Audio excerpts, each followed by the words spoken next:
Adger, thanks so much for sitting down with me. Really appreciate it.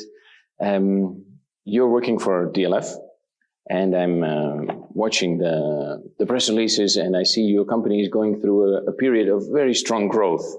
What's the secret behind it? Well, thank you, Marcel, first of all, for inviting me. Happy to be here. And thank you for showing interest in us. And first of all, regarding your question, the secret, well, I would say it's a combination.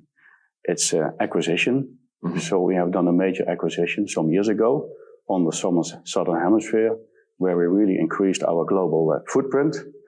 Then it's organic growth due to successful products. We have a global setup of R&D. We focus on the end user. What is the benefits of the end user? And also very important, of course, are our dedicated people. And I think it's important to mention our infrastructure on field production. So our access to hectares, so to say, especially nowadays, I believe, a very hot topic due to the fact that ag commodities are high in price, means it's more difficult for us to contract. Mm-hmm.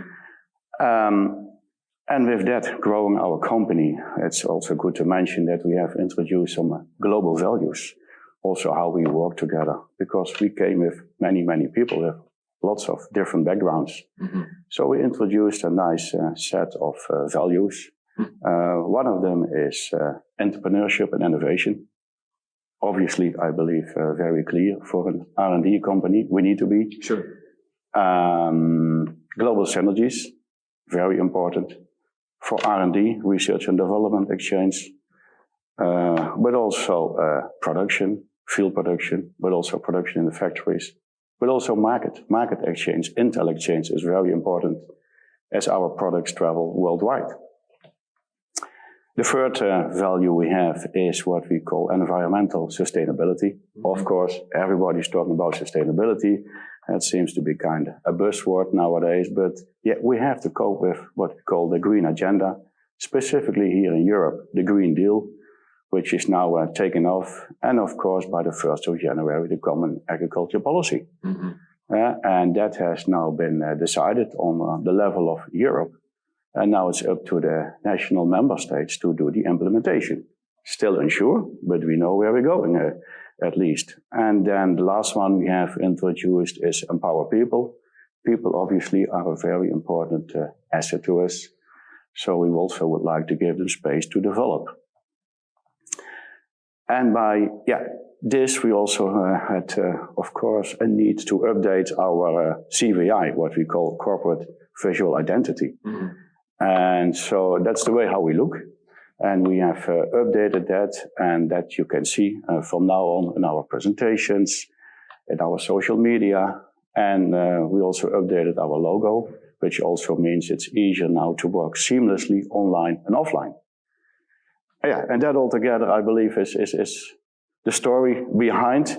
And what's important to say with also the values we talked about is that it is not only internal, the way we work together internally, and the direction of the company, but also how we work externally.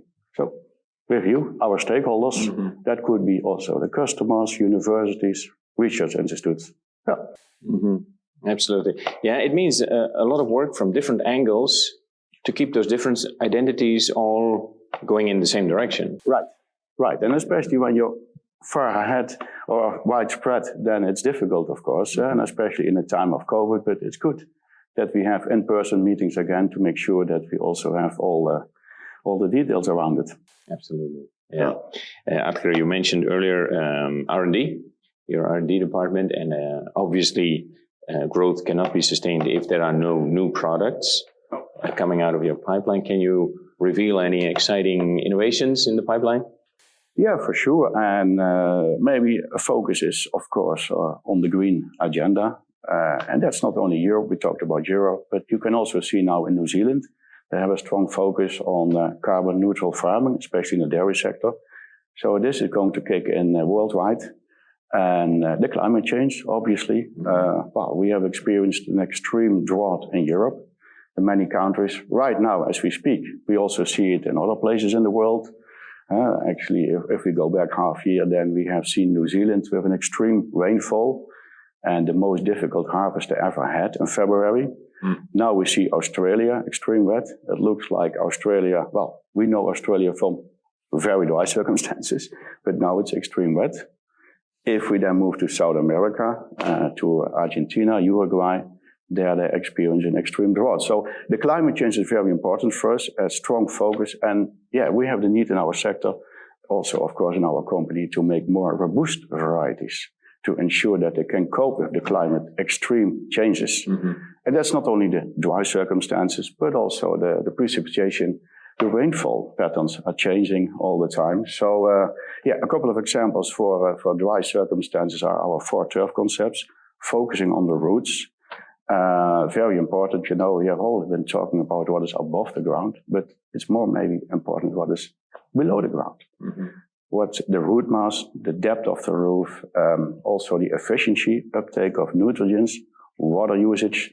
Of course, we have seen in France extreme dry circumstances where people are not allowed to irrigate their lawns or wash their cars. So water usage is also an important character. We have to focus on, if we talk forage, we have introduced Vestaloleums, which we call Ryegrass Plus and Top Fescue Plus. We have also a bigger root mass, focusing on the cattle farmers. We have introduced micro clover. We call it lawn clover, which helps, of course, to fix nitrogen. And that's also good for the green agenda. But also it's now accelerated by the fertilizer prices.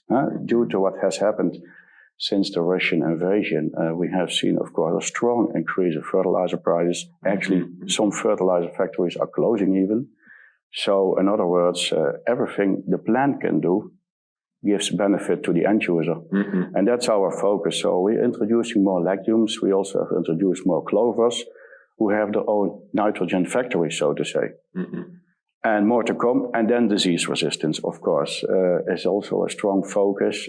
We know from the Green Deal in Brussels that we have to live with 50% less pesticides. So that means that we have to work on disease resistance even more than ever before.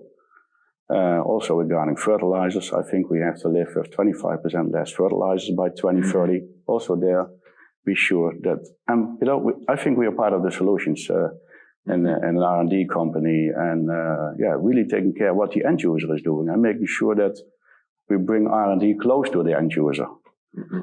We need to know what's going on the coming years, of course. We need to plan ahead. Yeah, sure. Now, exciting, and of course that builds a strong base for future growth. But you also mentioned several of the challenges: climate change and high energy prices. One of the challenges, and you also touched upon it, is of course the Russian invasion into Ukraine. What has that done with your company? Yeah, that's a good question, and actually very relevant. I think it's relevant for everybody, that invasion. Sure. What happened? Well, 2 things is, of course, the increase of commodity prices. The agriculture part, the cereals, the wheat, the corn, the soya, and the other side, the energy. If we have to contract grass seed as a company, our farmers are looking to alternative crops and compare. And wheat is always a kind of standard comparison crop. And since the wheat prices are so high, we need to pay more to the grower to get our acres produced. And that's obviously the challenge going forward. But what we see now is that the wheat prices are still on a firm level. And we think, that since the grain corridor was agreed, Russia, Ukraine, and Turkey, that maybe grain prices would go down. That's not the case, actually. It did, and then it went up again. And soon this agreement is going to end. So I'm not sure what that will mean.